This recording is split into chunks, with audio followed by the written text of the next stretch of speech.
Welcome, welcome, welcome. Pay attention, son. This is for your own good. Look at me, I'm a big shot. I have a phone. I don't wake up in a dumpster every morning. I probably have a pocket to keep my phone in, too. Hey, want to hear the most annoying sound in the world? Slap! I love jello pudding pop. My son Theo loves jello pudding pop. Pleased to present for your consideration. Well, let's start the insanity. Greetings and salutations. Are you ready for G.I. Jane 2? Oh boy. Oh boy. Yeah, I'm sure everyone's... I know that might be in your news and comments section, but good Lord. That was crazy. I mean, everyone knows by now we're talking about the Will Smith Oscars thing that I'm sure everyone's been talking about, but... Cousin Will went crazy. Woo, he snapped. I thought it was fake at first.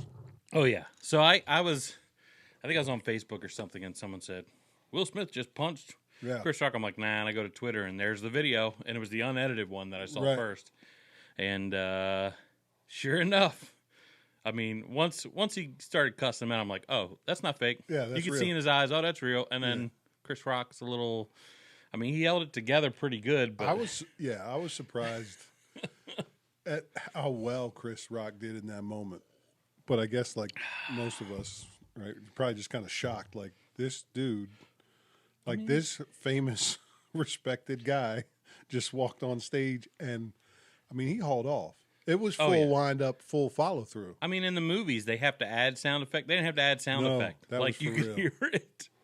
And I was impressed with Chris Rock. Yeah, I was too. Yep. And I guess, I mean, he at one point he's like, man, I could, like he backed off. He was getting ready to roast him. So yeah, I wonder. It was weird. I wonder how it is today. What do you mean? Just I saw like there was a thing like Denzel went and talked to him. Denzel, Bradley Cooper, and they were all trying to. Oh, really? Yeah, they were all. There's a video of them like during the commercial break, like hugging him and talking him down because I guess he was pretty hyped up. Oh, really? And I saw his apology. Yeah, good apology. Yeah, but I have felt that way before. Oh, for sure. I mean, I've sat across from the table from someone, and while they were speaking, I thought, I shall flip this table and punch them. Name names. But I didn't do it. But Will didn't get to the I didn't do it part. He just responded to that emotion. And I did, like, everyone's saying the same things, but, like, I felt bad. We enjoy Will Smith, obviously. Oh, yeah. His rap and everything. Like, we're just fans. And fans. He's worked his whole career to get to this moment where he's going to win. First time ever winning an Oscar, right? He almost won it right for Muhammad Ali, or I think he was up for it maybe. Right. And when he lost that, I mean, this is like the biggest moment of his life, and he ruined it like 30 minutes before it happened. I'm like, oh, dude, you had to keep it together just a little longer. That's stress, right? That's stress getting to you. And I think, all the crap about his wife and, like, there's a lot of rumors going around that I don't think are really. Yeah, they got an open relationship, I guess, and kids are little. She kind of made a fool out of him. Yeah. About a year ago, and he's probably pretty sensitive about it, and kind of feels like he needs to man up a little bit. Well, I read something. Oh, I think maybe cousin Jeremy posted. That's right. About his is it autobiography? I guess his life story or whatever. I didn't know he had one, but yeah. And he said that he spent most of his life being a coward and watching his mom get beat, and so. He kind of responded as if he was that same child. Probably a little too aggressively. I guess Chris Rock then left the stage afterwards, and they said like he was pretty rocked. And he didn't stay. He took off, I guess. He did go to one party, they said, but I don't know. Then Will Smith's partying it up after that. Like, I probably wouldn't I don't know. I'll tell you what, though. It's crazy. In that moment, it's like, because I like Will Smith, I'm cringing at that moment. Like, I hope this is fake.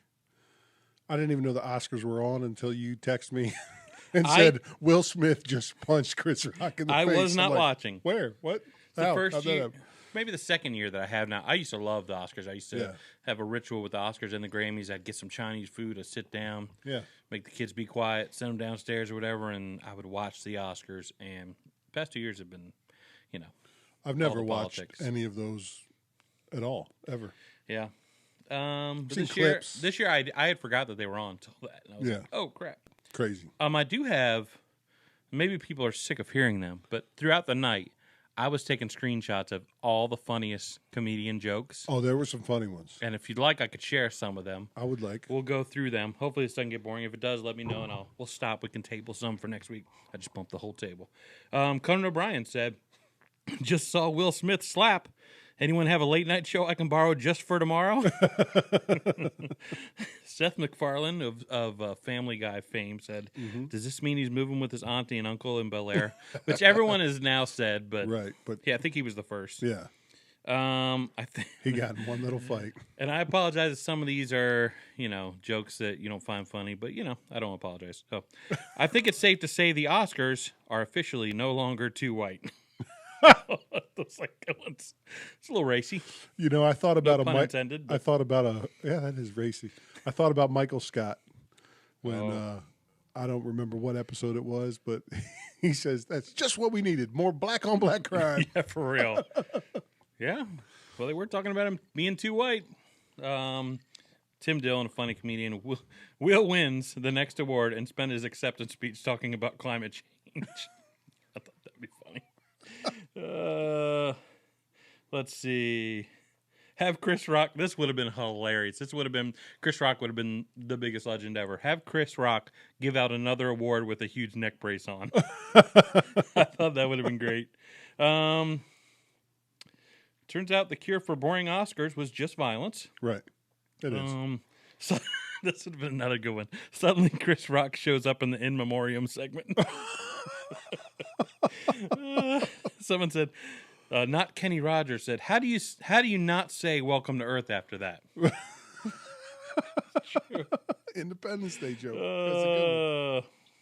I actually did have Will Smith furiously smacks the crap out of Chris Rock on my Oscars bingo card, and now I am incredibly rich. Let's see. This is true. And he's doing this, like, you wonder what Chris Rock is thinking, but he hasn't said anything. Right. Chris Rock will spend the rest of his life thinking of witty comebacks he wished he'd said. Yeah, oh, definitely. For real. Yeah. Breaking, Hamas is claiming responsibility for the opening monologue of the Oscars. That doesn't have anything to do with Will Smith. Oh, didn't hear it. Instead of playing music when a speech runs too long, the Oscars should send Will up to smack someone. What if Amy Schumer, this would have been good too, what if Amy Schumer came out and made the exact same Chris Rock joke about Jada? Would have been interesting. That would have been good. Billy Eichner, who's a famous, he did the Billy on the Street show. I don't know if you've ever seen it. He's a gay actor. And he said, this year, I will bring violence to the GLAAD Awards. Are these getting boring? Should I keep going? Give me two more. Oh, boy. Will Smith just won an award for being the best actor, but he couldn't act like a human being during a joke. It wasn't a funny one. Yeah. We'll scrap that one. Yeah, you still get two. All right, you kill some time. I'm going to read these. I like the meme that was, it had a picture of Jada next to Chris Rock next to Will Smith. And it says Rock over Chris Rock. Oh, yeah. Paper over Will Smith and scissors over Jada. So I guess Trevor Noah is hosting the Grammys. Mm-hmm. And someone said, hey, Trevor Noah, you got to host the Grammys from behind some check cashing glass. It's real out here, fam. Look, all I know is Cat Williams would have shot the whole place up. Well, that's what I was thinking. Like, what if, Chris Rock sees Will Smith coming on stage. He is not thinking that guy's going to hit him. No, he's got his hand behind his back. Right? He said, uh-oh. Like, he thought he was going to come say something or maybe intimidate him, as a joke, but never did he think he was going to slap him. But if he did, what if he, ducked it and it was like a brawl? Dude. Like, he ducks the slap and punches him in the gut. It could have been crazy. I mean, it already was crazy, but it could have been ridiculous. This one's a little edgy.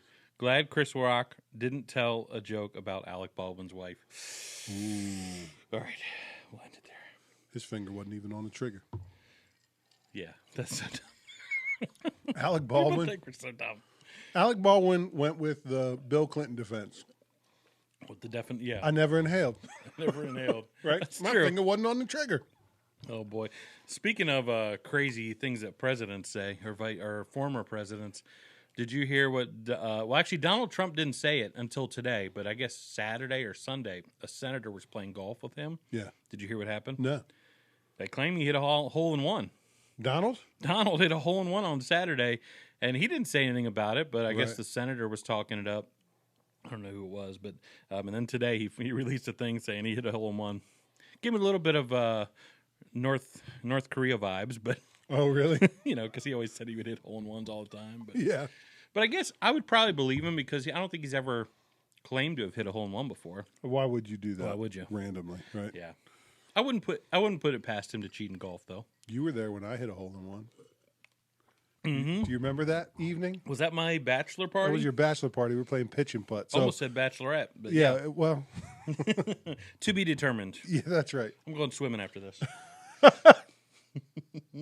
I got something to say about that swimmer. Oh, okay. Yeah, we were your bachelor party. We did like a bunch of random fun stuff, right? So we were playing pitch and putt. Yeah. And I remember your face when you watched that ball two hop and drop in the hole. You turn around, big eyes, like, oh. And I've never hit a good golf shot since then. Leah Thomas will beat Will Smith in a fight. She big. By the way, this is our 26th show. It's our half birthday. I didn't even know it. Our half birthday. I don't even have a cake. No cake, but we'll have a cake at the first one. We'll go all out. Oh, the 1 year? Yeah, the 1 year. I was trying to figure out how to go live tonight, but didn't work out. So You can. You got software for that. It just doesn't go live on your page. yeah, that's right. It goes live on our church page. That might not be appreciated by You everybody. could almost drive cross country and listen to us the whole way. Oh, we got enough hours 26 of content? hours. 26 Actually, hours. a little more. Probably closer to 27, 28 hours. Probably closer to 29, 30 hours, actually, Okay. for the nights we went over. Oh, we did go over a couple nights. That's pretty crazy. You That can is put your crazy. headphones in, drive almost, because what is it? It's probably like 30 hours cross country, something like that. I've driven cross country, but never straight through. Yeah. 3,000 miles, right? Yeah. At 60 miles an hour. Mm-hmm. Can you do the math? No. There is a Cannonball Run competition 50. where they drive cross Is it country. 50 hours? You ever heard of the movie Cannonball Run? Yeah, that's old Oh, school. I don't think it takes you 50 hours to get cross country. No, because you can drive faster in some spots. Yeah, but, you can do it in a couple days for sure. But 50, 26 probably pushing it, but I think like 32 if you keep driving. yeah, 50 think you times can 60 is the 3,000. That's how I got there. 50 Yeah. hours. Yeah, but that was crazy. We ended last. There was a little bit of a what's the word for it? Last episode we ended with a little not conflict. What's the word I'm looking for? Kerfuffle? Kerfuffle. Sure, kerfuffle. I screwed up and you fixed it in post. I did. Is that what that I is? went Is that what back. you're talking about? We were gonna let it slide and just explain it afterwards, but as I was editing it, basically Christoph told everyone to flash people. I did. That was the gauntlet thrown down. But after we stopped recording, I said probably should have specified to the dudes. Dudes, So you fixed it. I fixed it. Yeah. I jumped in there. Right. That's good. You that won't be the last time you got to fix something. I said. Probably not. Yeah. Might have to fix it this time. There might be a whole Probably. chunk missing in this episode that you will not hear. Yeah.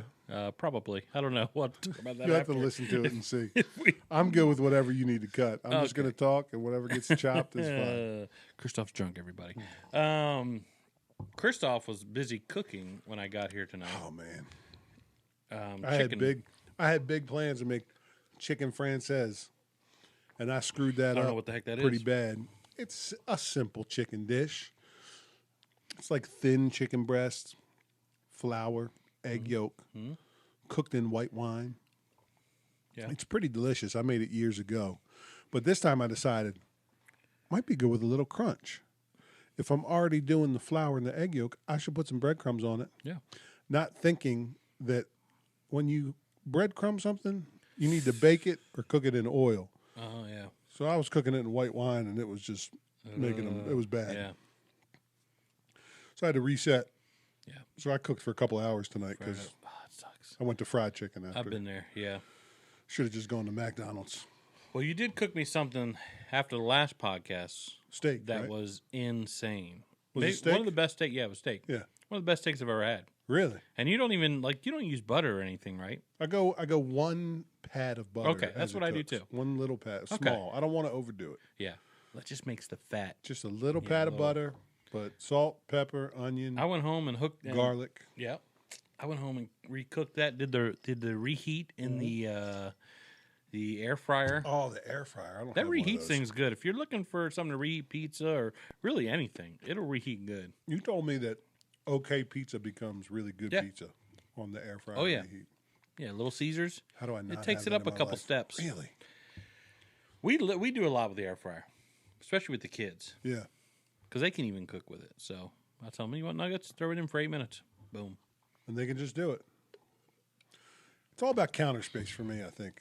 That's true. I'm running out of spots for all the different devices. We got a baker's rack in the garage that I'm going to hook up with all these different devices. Oh, yeah. It just gets a little cold in the winter out there, but I saw that new ovens have an air fry setting built into it, so you don't need all the devices anymore. I could see that. Yeah. Well, and there's like the Ninja that can, it can do everything. It can air fry. It can whatever. It's a pressure cooker. I want a pressure fryer. That'd be pretty legit. That's how the best fried chicken's made. Oh, really? Oh, the pressure fryer? I didn't know it existed. Yeah. What was it? Holly's chicken? Is that what they did? Pressure fried. Royal Farm Store fried chicken? Pressure fried.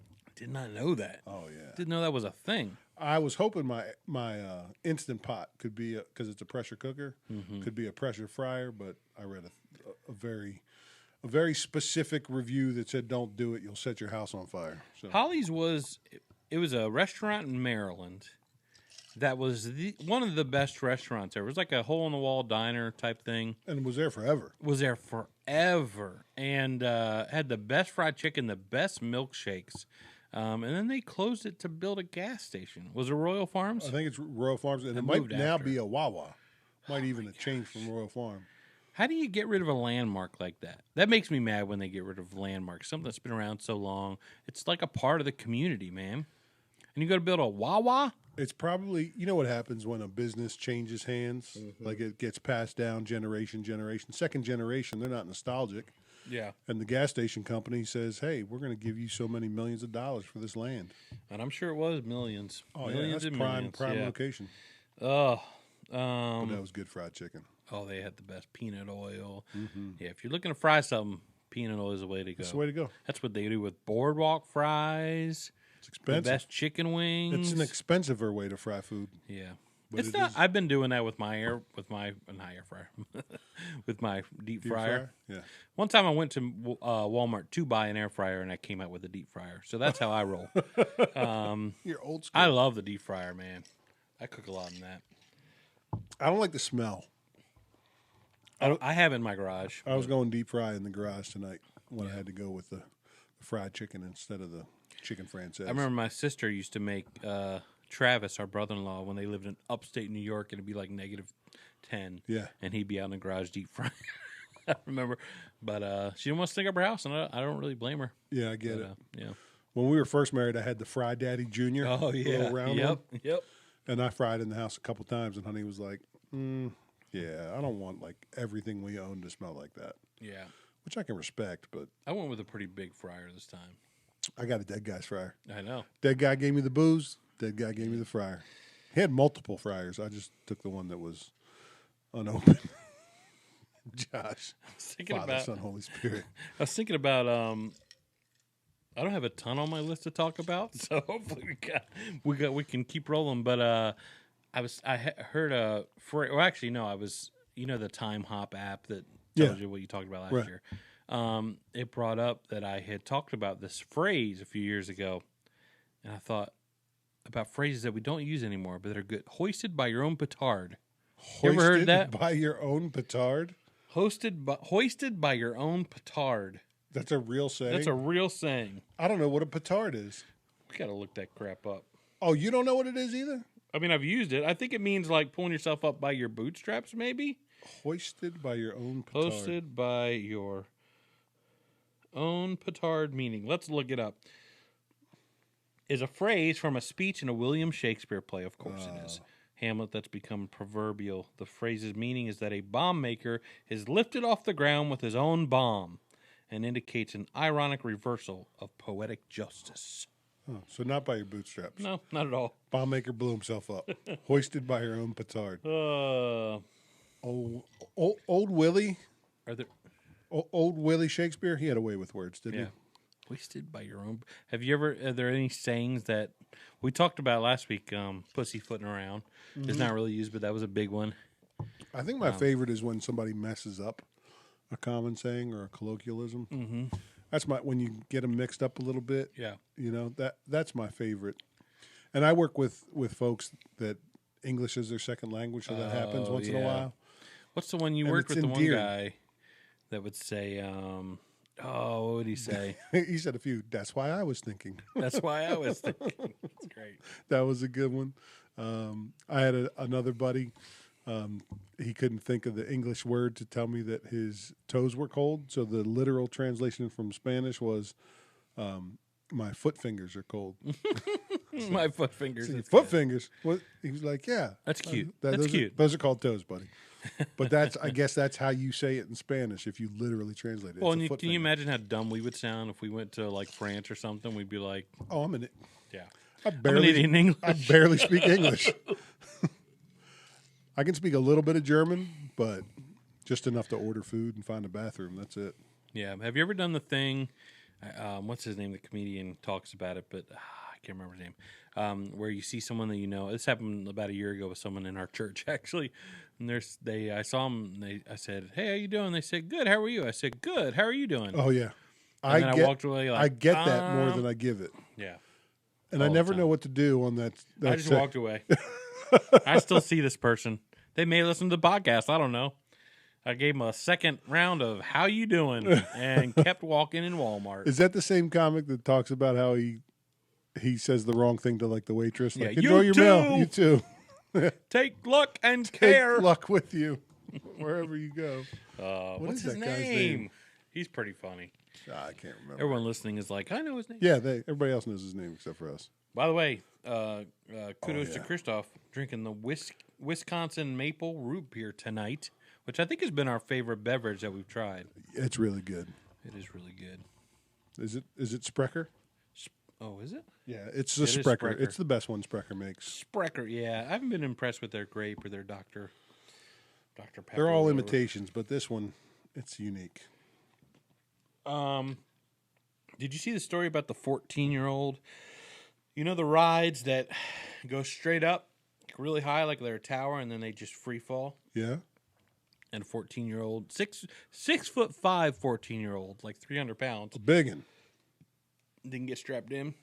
This happened just last week in Florida. Oh, no. And I guess he was either trying to tell the people or he was yelling to his friend or something that he wasn't strapped in. Yeah. And they took off without him, which you'd think there'd be some safety things in place for that. Right. That doesn't happen, and he just free-falled out and died. Oh, my gosh. Have you ever had a close thing with a ride like that? That's crazy. it's crazy. That's crazy. That's like worst nightmare stuff, because I have ridden that ride. Yeah. I mean, not at that place, but like in other parks. I felt not so secure in a couple rides. Mm-hmm. I remember I took a group of high schoolers to Six Flags in Maryland. Yeah. And one of those kids was Josh Jones. Mm. Josh Jones was a big boy. In high school, he was like 6'2", 310. And just, I mean, he was a monster. He was the strongest kid I ever met. Yeah. He broke, I remember him going to a new high school. He said, I think I'm going to try weightlifting. I said, you definitely should try weightlifting. And I think, if I could be wrong, it wasn't the first day, but maybe the first week. He broke every school record except for one because he couldn't get the technique. Man. Dude was a monster. He hit a baseball further than I've ever seen in a game. Yeah. Just crazy, crazy. But we were going on the Superman roller coaster. And they have the seat so you can test fit before you wait in a 2-hour line to get on the ride. And I said, all right, let's hit that Superman. And Josh said, I can't go on that. And I said, oh, you're scared of that kind of roller coaster because your feet dangle in that one? He said, no, I don't fit. It's a good ride. He said, no, I don't fit. I said, you don't fit. Look at the size of that seat. You fit. He's like, I've tried. I said, try again because you didn't do it right. I mean, the overhead harness thing, like, touched his shoulders and it was still shooting out straight in front of him. He was so big, so muscular. I had that 2 summers ago. We went to a theme park, and it had been years, probably a decade since I've been to an amusement park. Yeah. And it was like my kid's first experience, so it must have been at least 10 years. And I had the same experience. Like, I couldn't ride anything. And I did one called the Spider, and the whole time I felt like I was going to fly out the whole time. And then we did, the worst one was actually the swings that go up. And I was asking the guy, I said, I'm a man of larger carriage. Are you just going to hold me? That's a great way to say it. He had never heard that phrase before. Oh, really? And he cracked up, and he's like, oh, it's going to hold you. And I could not get the seatbelt buckled. And finally he came over and, like, jammed it. And I'm like, oh, that can't be good. And I've never felt more insecure and unsafe when I was up there flying around. I'm like, I'm going to rip off at any moment, and this is going to be my death. And I really had that thought for, 5 whole minutes. Oh, man. It was crazy. I didn't ride any more rides that day, except for the pirate ship. I got to do the pirate ship. Is that the one that goes upside down? Yeah. Got to do that. And That's then, a crazy feeling. So we went to this theme park. It's in Iowa. I think it's called Adventureland. And we rode, we did the whole thing. It was awesome because it was in the middle of COVID. And so no one was there. We had the whole place to ourselves. And the next year, a kid died in the ride that one of the water rapids rides that we did. That I did with I think I had Joey overcome by water. I think it tipped over, and his dad tried to save him. His dad actually broke his arm and was still trying to save him, and just couldn't do it. We've hit a tragic turn in this podcast. We really have. I haven't been on amusement park rides in a long time. Yeah. I remember doing the Anaconda at King's Dominion, and I think there were concerts going on, so there was no line. So we rode it once, came back in. The guy said, hey, there's no line if you want to go again. I said, yeah, bring it again. Yeah. So we did it like 5 or 6 times in a row. I felt pretty sick after the 6th. That's a tough one. That's a pretty good one. Yeah. We did that with. Do you remember the one at King's Dominion that would go forward and then backwards? Oh yeah, the side one. We did the same thing. Like there was no one. It was the end of the day. No one was riding. We did it. We did it like 5 times. Yeah. It was a good one. Yeah. Good one. King's Dominion, a good theme park. We tried to go there actually the same summer that we went to the other theme park, and it was closed because of COVID. They shut her down for a whole summer. Well, you were not safe outdoors. Yeah. Apparently. Right. I mean, that's just the truth. I did have a situation when I was a kid. It was at Jolly Roger Theme Park in Ocean City. Ocean City, that's right. And I was going up and I went right over and it was like nobody on this roller coaster. It might have been like 10 of us, if that. Probably not even. And everyone was sitting in the back, and I was the only one in the front. Mm-hmm. And it was went over the hump halfway, and it stopped. Oh. And I was right past, they have a little walkway. They come get you, and then it ends at the top, and then there's I was probably 15 feet beyond that. And everyone else got off, and I waited, and I can't remember. Were you the only one on it? Only one on it. Oh, gosh. And I was freaked. I was up there it felt like an hour to me, at least. And I remember looking down and seeing my parents and just being freaked out. How old were you? Probably 10, probably not very old. I remember. I wonder if my parents even remember. But I was stuck up there, and they must have. I feel like they pulled the thing back eventually. Came backwards? Or I went through the ride. I can't remember. That's crazy. I can't remember, but it was pretty wild. I was afraid to go on roller coasters until I was 14. Oh, really? Oh, I loved them. Yeah, I would look at them and go, somebody's going to die on that. It's probably going to be me. It's probably going to be me. So when I was 14, I spent several weeks in Texas at my godfather's house. Yeah. And I want to make him an offer we can't refuse. And he took me to Six Flags Over Texas. Uh-huh. And my very first roller coaster at that time was the largest wooden roller coaster in the country, really? The Texas Giant. And he said, you're going to love it. They make them big in Texas. He talked me into it, and I was not sure about it. And I rode that roller coaster once, and I was hooked. Those old wood I was rickety. hooked on I'm like, find me the next roller coaster. Yeah. I don't know if, is it Cedar Point? Yeah, I think that's the biggest theme park right in the country. I think they have the biggest steel roller coaster, so it loops and stuff. We had, I'd like to check that out. We had a theme park in Kansas City when I lived there, and they had the biggest. I think it was the biggest water slide in the country, and you would drive by this thing, and it was so big. Was it a tube or open? It was. I think it was a tube. I can't remember. I never rode it. Yeah. I think it was what's that name? I can't remember the name of the place. Anyway. Look it up. It's in Kansas City, Water World or something like that. Is it the one with like the German sounding name? Dude, it decapitated a kid. No. On it was like the second week open or something like that. And it was like a senator's son. It was a big deal. They shut her down real quick. I think they even tore it down. Like it was open for, and when they look back, it's like, oh, they didn't test it good, and like maybe even some of their dummies were decapitated, stuff like that. It's like, oh, they knew it was going to happen because I think it went up. Like there was a thing, and like it was, look, man, your kids passing before you is terrible, but how awful is it to go for a day of fun, and then that's what happens. That's crazy. That's terrible. Speaking of passing, had a big celebrity death this past week that actually. Do you have any celebrity deaths that like have hit you hard? What do you think the ones that have hit you hardest? Susan doesn't care at all. She's like, if I don't know them, it does not bother me. So when Kobe died. Oh, that was a big one. Yeah. It didn't really hit me hard until I found out like his daughter was with him, and then the other like friends and their kids were in the helicopter too. And then I was like, oh man, what a like, not that it wasn't tragic that he had passed away. Yeah. But it was somebody I didn't know. Yep. But what I didn't realize is that Kobe to my kids was like Jordan to me. Mm-hmm. Right? So if Jordan had died when I was in high school, I would have been devastated. Yeah. So I'm such an idiot. I didn't think about that. I went in the bathroom, gelled my hair, and walk out and see my son. I said, hey, did you hear about Kobe? Oh. And he was like, no. What's up with Kobe? And I said, he gone. And my son turned his head kind of sideways and he said, what? I'm like, no. Yeah, helicopter crash. He gone. Oh, no. And he was devastated. Like I would have been if Jordan died when I was a kid. I just didn't even piece it together. Oh, my God. So, yeah, they didn't hit me hard, but I made it worse for other people. Yeah. So you never really had a celebrity death that's like you're depressed for a couple days or? No. I mean, that's a good way to go through life, I think. I just, I look at the celebrity deaths where, it's drug use or even suicide, and you're going, man, for, by our society's standards, they got everything going for them, right? Why do you need that next thing that's going to kill you? Or why are you, with everything in the world, you're still so depressed, right? Yeah. So I think about that, right? Because based on society standards, they shouldn't feel that way or have the need for anything. So I shouldn't play this because it's too dark. But... Celebrity death. I figured I got it. I might as well play it, right? You got it, and it makes people appropriately uncomfortable when you play it. I remember listening to that episode with my wife, and she's like, "That's a little dark."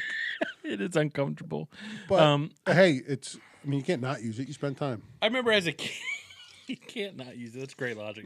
Because I spent 3 minutes making it. I remember as a kid.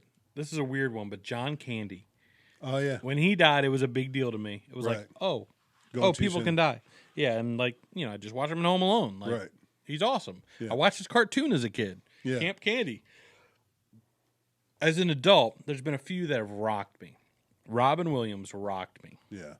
Like that, I was depressed. Like it was like, holy crap. And then you find out more about the situation. Chris Cornell was probably... I have two that are probably the biggest ones that have rocked me. Chris Cornell was up there. It was either number one or number two. Like it hurt me. Like I was crying. Like it messed me up. Kind of like what people probably felt like when Kurt Cobain. I was too young for that. Yeah. I remember when he died. I remember the impact, but it didn't. I wasn't into Nirvana then. I did become into Nirvana a lot when I was in high school. But like when I was so into Chris Cornell, like I loved, especially his solo stuff. Mm-hmm. And I was like looking like maybe I'll see him in this tour because he was doing like a storytellers tour for a while, and and then I found out like he did play like 2 weeks before in Salina, Kansas, where I could have gone and seen him. I was like, he's so good. If you haven't listened to his, everyone knows him from Soundgarden, but if you haven't listened to his solo stuff, go listen to it. It's so good. He does like acoustic stuff. Oh, he's so good. Yeah. But when it was so unexpected, and do you go through phases of music where you're like you listen to that artist for a long time, like 3 months, and I was in a Chris Cornell phase when he died. It was like horrible timing. And then this year has been particularly like Norm Macdonald. When he died, it was another me and my childhood best friend Andrew. We are big. There's two people we're really big into: Letterman and Norm Macdonald. Yeah, and they're kind of two sides of the same coin, really. right. But that was a huge deal. Like when I think he texted me and said, or maybe I texted him. I can't remember, but it rocked us both. Yeah, You go home and like make your wife watch all these Norm Macdonald clips. And, like, this is how funny he was. And then recently, with the one that had just happened Friday, was Taylor Hawkins, who was the drummer for Foo Fighters. Right. Now, Foo Fighters probably my number. U2's probably my number one favorite band. Foo Fighters very close second. Yeah. And so that rocked me pretty good. In fact, I purposely didn't like. You know how you can hold emotions in for a while. Yeah. I didn't feel it until Sunday. I pushed it off till I was done with my day job. Yeah. And then Sunday I felt pretty low because of it. Really? I mean, it's someone I never met, never knew. Right. But like he was so. But their music speaks to you. Music speaks to me, and if you're curious, like if you never listen, you may not be a Foo Fighters fan. That's fine. Like they're not for everybody.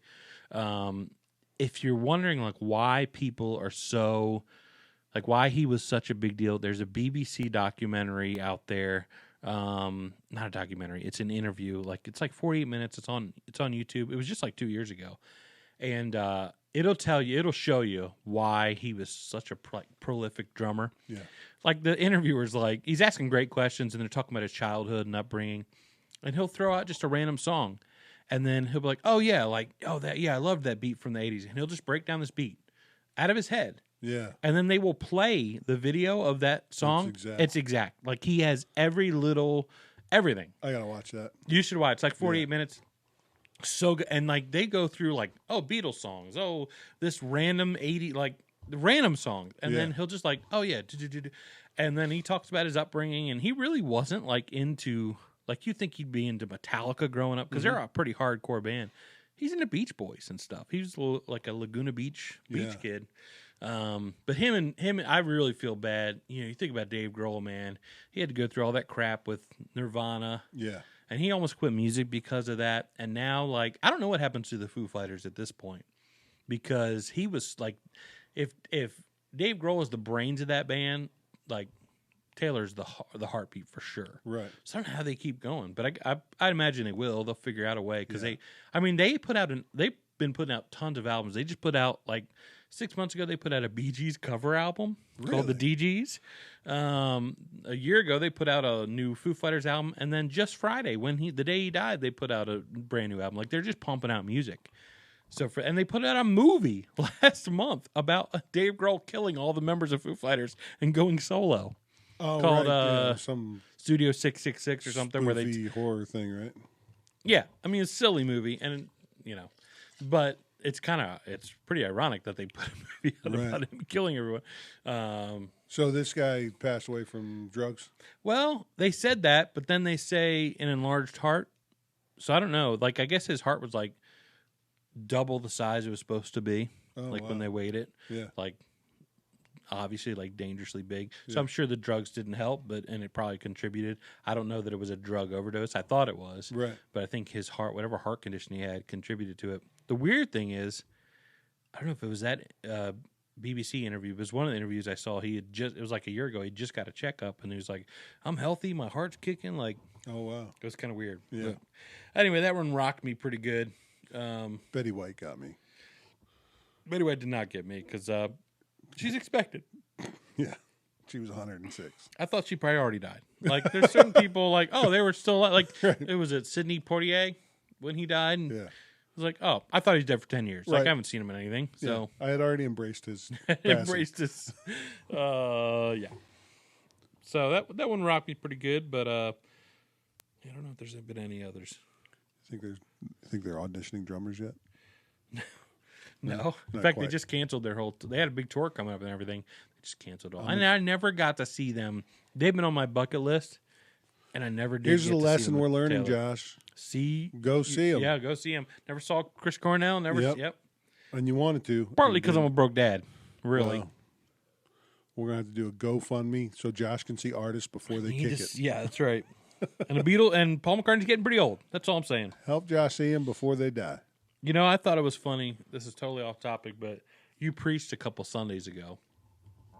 And you started your sermon, especially first service, but we do 2 services. And you basically did stand up for 5 minutes. Yeah.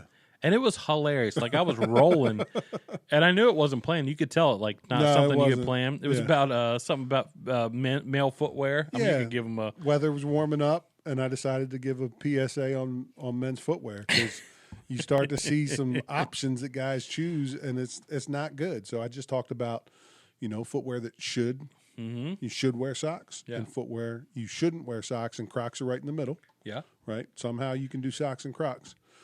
And I mentioned, like, sandals, no socks. Right? If you're committing to the sandal, don't wear a sock. Yeah. Don't do that. But if you're wearing a loafer, a leather loafer, put a sock on. Because that's just nasty swamp leather foot. Nobody wants that. But, it felt like pretty good delivery. Yeah. It was off the cuff, and it was based on what the guy had said before me, the kind of introducing me or whatever, welcoming people to the service. Talked about the weather warming up and things changing. It was funny. Yeah. And then you went into something about your grandfather and dressing up or something, and that was funny, too. I can't remember what you said about that. Yeah, Granddad told me, well, your father gives me a hard time because if I'm going to speak somewhere, I typically dress up a little bit, right? Shirt and tie, typically a sport coat, even a suit. Yeah, you do. You overdress. I'm going to be honest. You overdress. Right. And my grandfather told me, you never have to apologize for being overdressed. Yeah. Right? You don't. I guess that's true. And the other thing he said, 2 pieces of advice that Marty gave, you never have to apologize for being overdressed, and always take the breath mint. Ooh, Somebody yeah, that offers was you good. a breath mint. Always you take the that breath thing. mint. Yep. Yeah, it was pretty funny. I was rolling. I did have to not apologize, but one time I was interviewing for a job at Dave Ramsey, the financial guy. Yeah. I was interviewing for a job there. Were they hiring broke dads? They were, yes, pretty much. Okay. I can't remember what the job was, to be honest, but it was when we were living in Nashville 13, 14 years ago. And I interviewed, and I was wearing a tie. I was dressed up nice, and I walk into the conference room right above where he does his radio show, and everyone was like dressed down, like they were business casual, if that. They were wearing jeans, and they're like, "Do you want to take your tie off?" And I was like, "No, I'm good." And they're like, "You sure? You can take your tie off." And I was like, "No." And I tried to play off, and I didn't get the job. And later, I'm like, I probably should have taken the tie off. They're probably looking to see. It's weird. It was a weird. It's weird that you get judged for being dressed nicely. Yeah, it was a little weird. Yeah. It was a weird situation. I didn't, and then they did offer me a job later for something else, and I didn't take it because it was all commission. And I was like, I got babies to feed. It's rolling the dice on the commission position. Yeah. You ever I often wonder, like, what would my life be like if I had taken that job? Would I be doing good now? Yeah. There's a few different situations in my life where I've been like, what if I would have done that? I had a job offer in New York, but before we moved to Nebraska. Mm-hmm. But because of COVID, it was a federally and state-funded place. I was going to be a project manager there. And because it was federally and state-funded during COVID, it was closed. Yeah. And so I just would call every week, like, hey, what's the plan? I got to start working. Oh, I remember that. Yeah, we don't know when we're starting back up. It's all up to the state. And so sometimes I think, like, yeah, what would happen if you stayed? Well, I mean, I definitely would have stayed, right? There would be no Two Broke Dads podcast. Nope. Well, and, I remember, we were talking a lot in those days. Yeah. Because you're like, am I going to be able to find a house there? And all this different stuff. And your kid, Zeke was he had tons of friends there. Yeah. Had a good life there. And you're like, man, I don't know. It was my daughter's senior year. Yeah. Right? It was the spring semester senior year, but nobody's in school. Beginning of COVID, really. Yep. My son was a freshman, so he still had, like, most of high school left ahead of him and had solid friendships and on the athletic team. So it was a big move. Big move. Yeah. But I think it worked out for you. What do you think? Yeah. Yeah. Have you ever had a horrible job interview? I'm a pretty good interviewer. Yeah. I'll be honest with you. But have you ever had a weird, like... It has a lot to do with the suit? Not you. Oh. Like, you did okay, but, like, the interviewer... the interviewer oh, they don't was know like... how to interview? Yeah, it was rough. Yeah. I did a bunch of interviews in New York. I'm trying to think through... While you're thinking, I had one. It was actually at a church, and it was a one-on-one interview, and the pastor was like, give me 3 examples of a time, I'm trying to remember because it's been a while, 3 examples of a time where, you got, you had a negative situation with somebody and pretend that you're interviewing with them and they don't give you the job. That's just a crazy question. And I tried to do it, but after the first one, I ended up, and he played the role of the other person, and I played the role of the interviewee. And it would come to the point where I got the job because, I'm interviewing for a job. So and he would say, all right, well, that wasn't a good one because you ended up getting the job. So, and it was so weird. And we went like for an hour. We went back and forth on this. And I still think about this guy, pastor of a pretty big, like almost mega church. And it was the most bizarre interview I've ever had. Nice guy, like great guy. But it was so bizarre. Like, I can't even put into words. It was the weirdest hour of my life. I think some people think they're good at something because of their position. I guess. And they're not. It was horrible. It was awkward for me and for him. I don't even know what he was trying to get at. Like, you want me to not get the position of the person I'm interviewing with. Right. I don't know. It was weird. So in New York, while I was interviewing for jobs and COVID was happening, I interviewed at the same company for 2 different positions. Yeah. One was project management, and the other was like kind of retail management with them. Oh, yeah. So one was to work in one of their stores as the boss, and the other position was to build all their new stores. And the first interview was to work in the store, the retail side. Yeah. And I'm talking to the guy, and you get to the point where they're like, well, do you have any questions for us? And so I like to be prepared because, I do the same thing. Part of that interview process, impressing the person interviewing you, is knowing stuff about their business and asking poignant questions. Yeah. So I asked him questions, and he doesn't know anything. Oh, my gosh. And I'm thinking, were you ready for this interview? Yeah. Because I was ready for this interview, but you don't seem like you're like he didn't know a bunch of stuff that was pretty important. Yeah.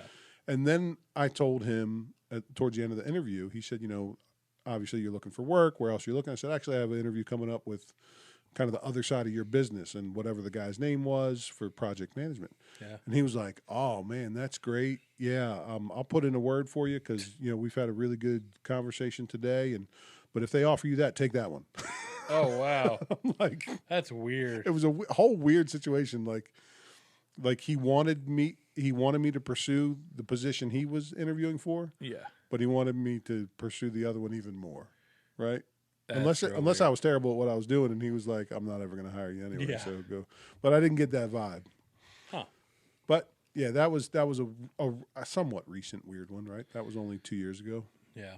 I've had some interviews where the people weren't prepared. Like, it's like they didn't know they were interviewing someone that day. Yeah, or it's something. weird, right? Yeah. Have you ever been fired from a job? Had to leave a job? Have been walked out of a job? Never walked out.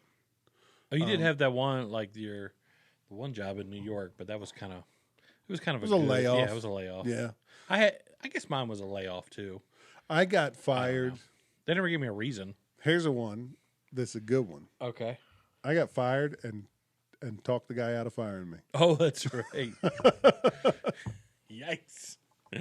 I mean, I would have fought it hard Yeah. had it actually come to fruition because I felt I'm going to bring this fight to your doorstep. Well, no, not like that. I would have gone to HR and whatever. Yeah. But yeah. It was unlawful. Unlawful. I got canned and then talked them out of canning me. Yep. And showed up at work the next day.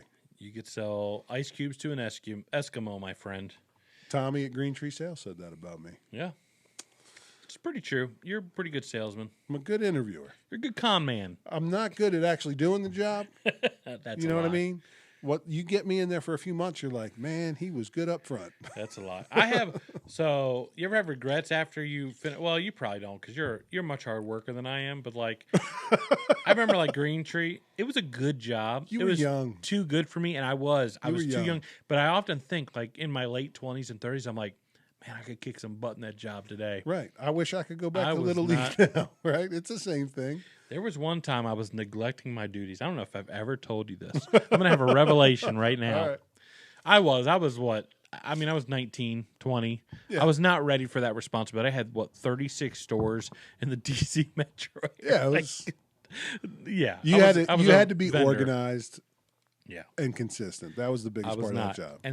And I would always forget. And it was at the end of my day to go to the returns department. Yeah. Maybe I'll get sued for this. Maybe it's probably statute of limitations over yet. I mean, this is early 2000s. Still around, so. Yeah, they're not even around. And the last thing you do is go to the returns department at this certain department store, and you would look at what people had returned, and you would give them credit, or you tell them to destroy it, or tell them to return it to all this stuff. And you'd have to call, and it was a whole thing, and it was the worst part of the job. I hated doing it. And there's one store in particular, and I had been working there for probably a year and a half at this point. Yeah. And I had never gone to the returns department. A year and a half.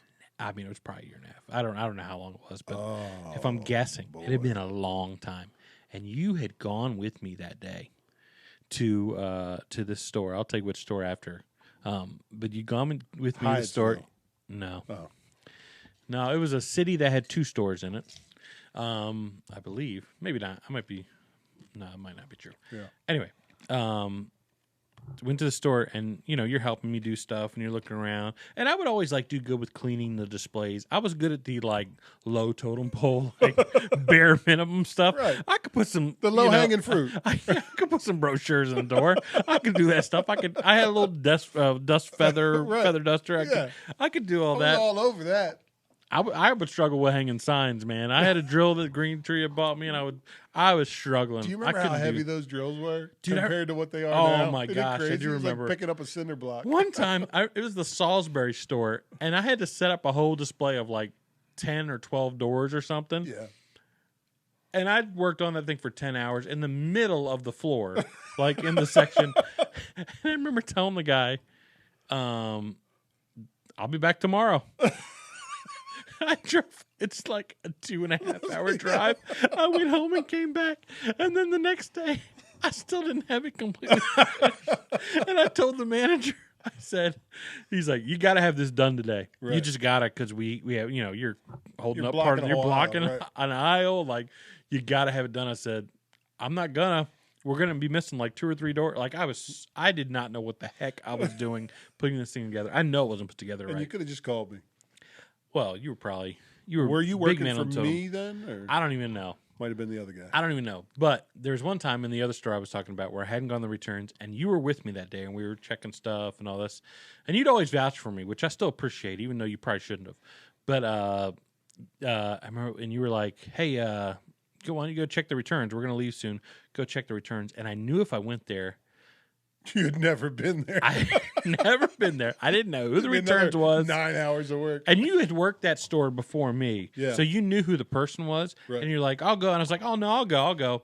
And I knew we'd been there. We would be there. And I eventually was there for 5 hours in returns. Yeah. And so I talked you out of coming with me. And I walked over there. I didn't even walk in the department. I just looked in there and turned around. And I was like, "Yeah, they're not here today." So I lied to your face. Anyway, this is over 20 years ago, probably. Well, let's see. Yeah, 20 years ago. Yeah. So, I was very, very young. I worked there from 01 to 06, I think. So, yeah. Remember that. I've never told you about that, though, I don't think. And, it was pretty funny. And you're just like, "Okay. Let's go." I trusted you. And then I think the next time I was like, "Well, I better do this." And I was there. I mean, they had a whole I'm sure. row of doors. Do you remember what the guy said to you when you were like, "Hey, I'm Josh with Green Tree"? It was a few months. She said, "About time. We've been waiting for you. We've been wondering when you're coming." Wow. We spent so much time. And I think when we got done, I can't remember what the guy's name was. There was one guy that had a real deep accent, when you would call in to our Green Tree headquarters and he would give credit or reject it or whatever. He was a good guy. Yeah. And I remember we got done. He goes, "All right, well, you've set the limit. You've you set the record. That's the most we've ever done in a day." I remember that guy. A lot of credit that day. He worked at Door Fabricators in Frederick, Maryland. That deep voice. He had a radio voice. Yeah, right? for sure. Yeah. And real nice guy and would always work with you. Other guys, I would hate to get on the phone, right. but yeah, he was always really good. So yeah, that was a funny. That just popped in my head. We had a rough ending to your time at Green Tree. Oh yeah, we did. Do you remember that? Well, I was decided I was good because I had quit college to get married, And for 6 months, I was working at Green Tree, and I wasn't planning on going back to college. And then I really felt like I was supposed to go back and finish this degree. Yeah. Which, side note, never did. I'm still missing a math course, but I got everything else done. And I went and changed my degree to pastoral ministries and did all the good courses.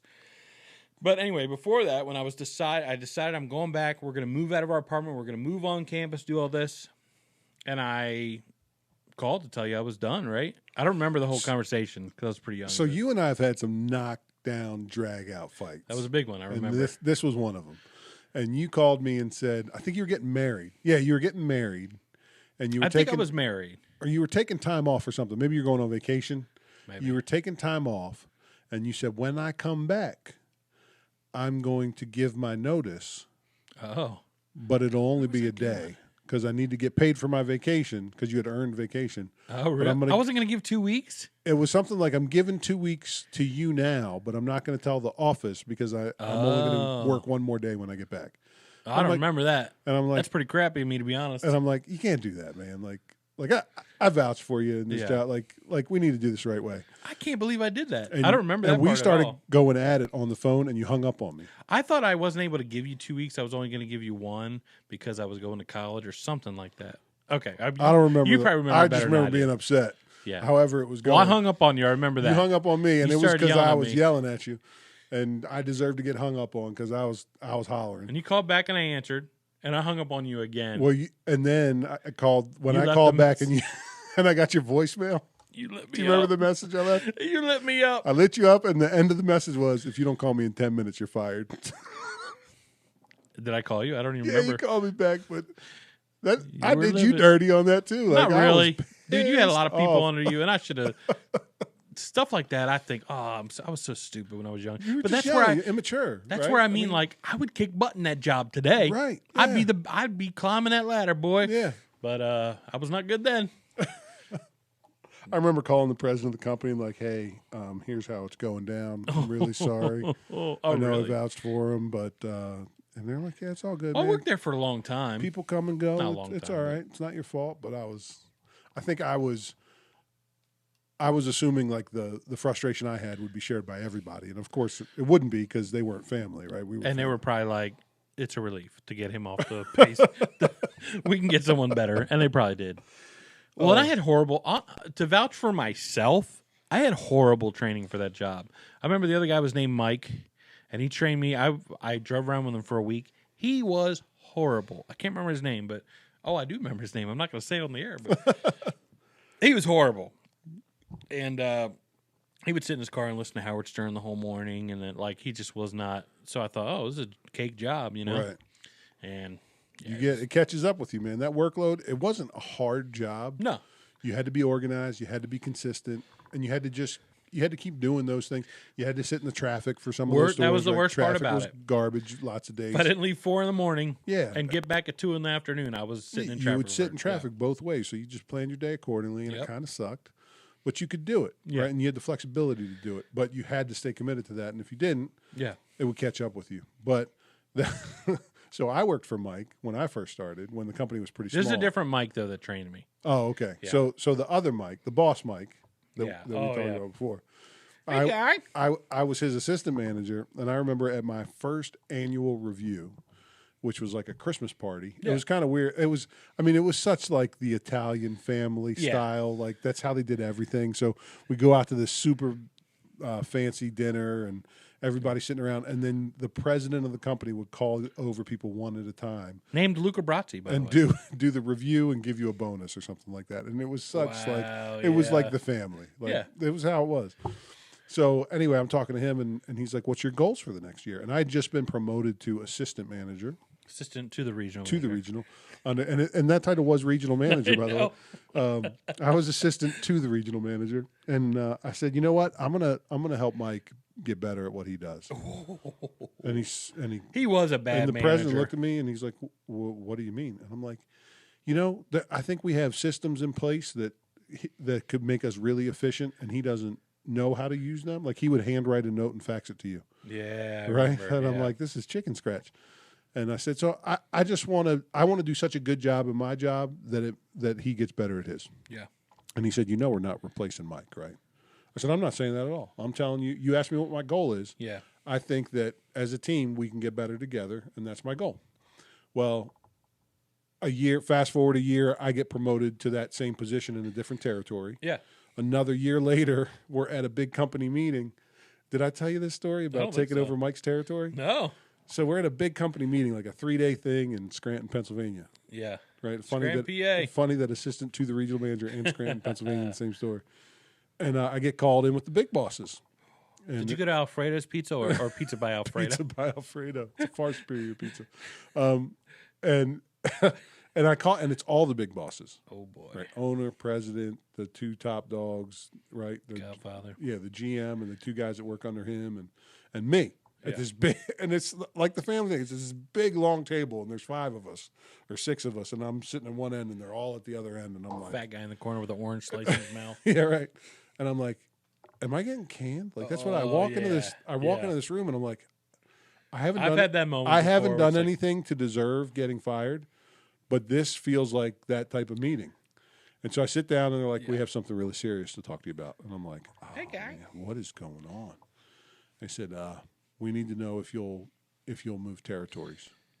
I said, what do you mean? So I did like Eastern Shore, Maryland, and New Jersey, and all the way up to Glens Falls, New York. I had this crazy that was a big territory.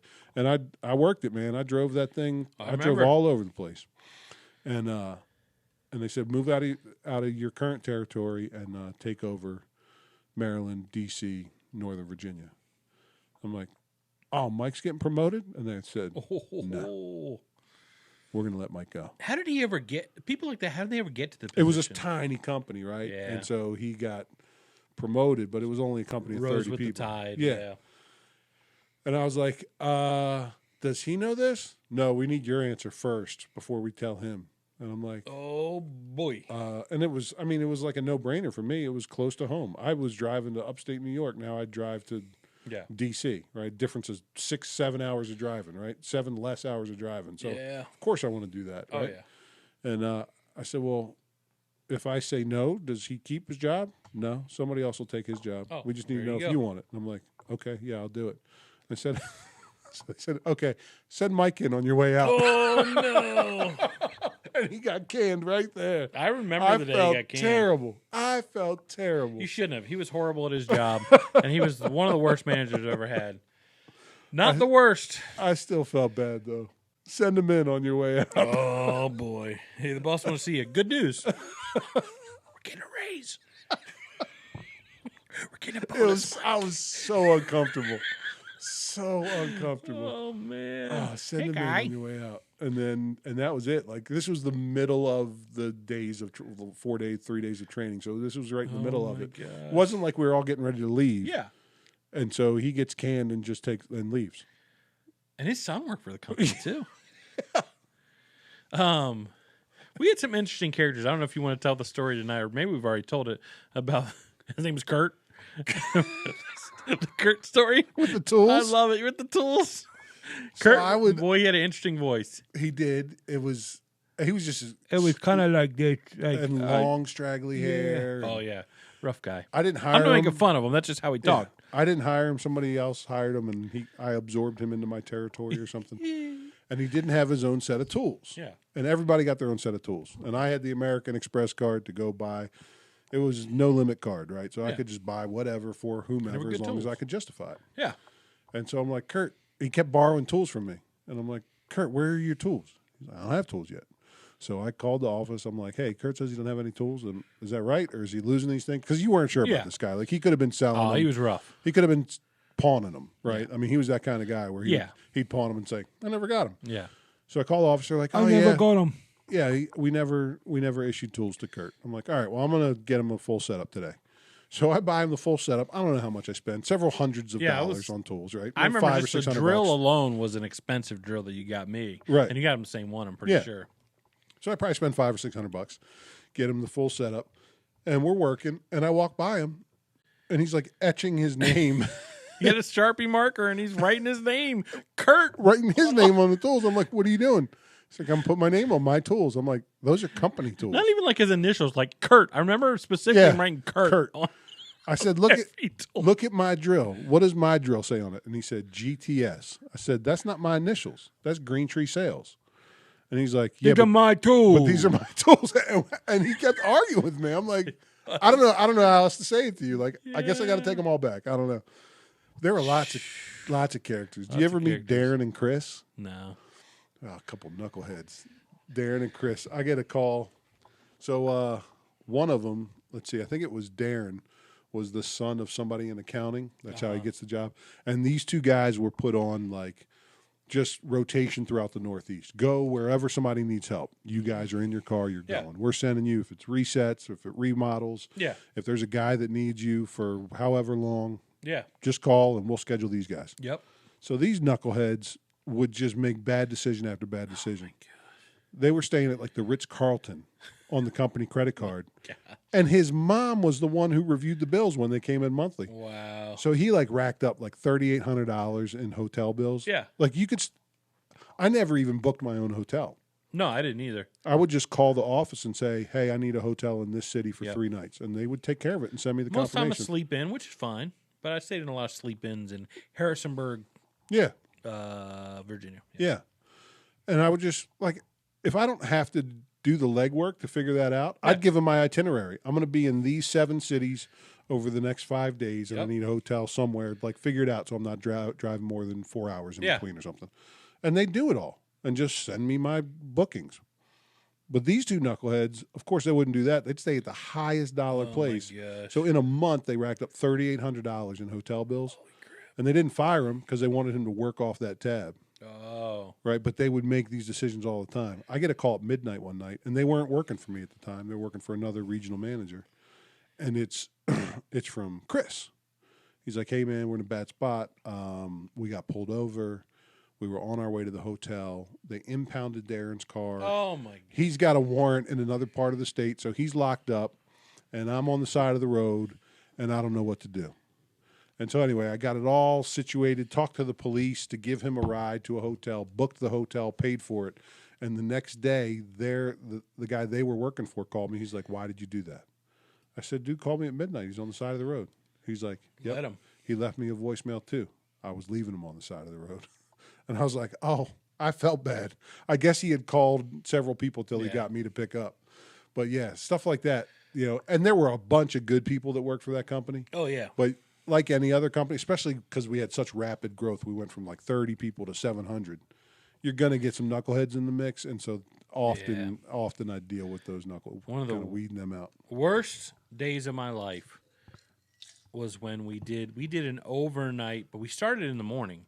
We were doing a revamp of a store or something. It was that wasn't a day, Josh.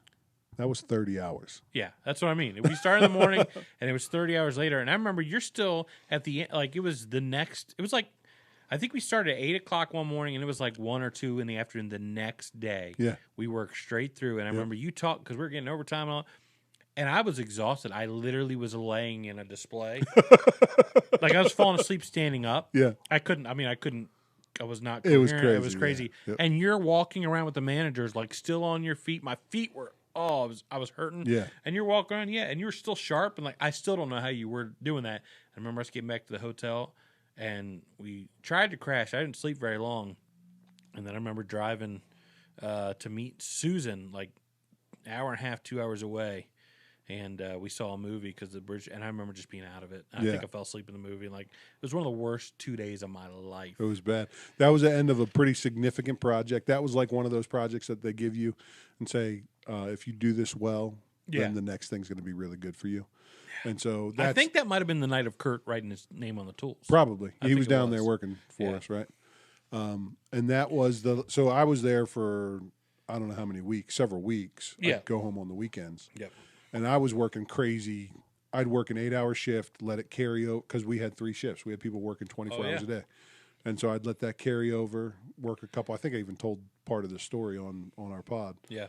And then I'd sleep a couple hours, go catch the end of their shift, work the beginning of the next, kind of just keep that rotation going. Yep. And so then we basically had 30 hours until we were supposed to be done. And it was just you and me. Oh, Everybody else was gone. that's right. It was just you and me working. And so we knocked that out. And I did tell the story of where I fell asleep on the way home, and Honey called. Oh, that's right. It was after that 30-hour shift. Oh, it was the worst. It was nuts. Yeah, but I did good. We did good. You got a big fat bonus on that one too. I remember. Yeah, I remember it being like a big paycheck. They called me. I remember the president called me. He's like, "Here's the bonus money assigned to you, and whoever you want to pay it out to. Your crew got the crew and the temps that were there, and the crew. They all got paid. This isn't bonus money for them, but it's for you and whoever helped you do it." Nice. And I said, "Well, Josh was there with me for especially those last 30 hours." I'm like, "Okay, well, you can give him whatever percentage you want." I never saw a dime. And I said, "Well, how are the other guys doing it?" And they're like, "Most other guys are just keeping it and not giving any away." Yeah. I said, "Just split it, man. I couldn't have done it without them." So they 50-50 that. You definitely could have done it without me, but I like that you told a story about how you're a saint to end the. I appreciate. I remember being it was about you. Big paycheck. It was about you doing good work. 30 hours. Well, I got to pee like a racehorse, so we better head on out of here. I think we've done our time. Enjoy the pod and keep it on. The gooch, baby. Peace.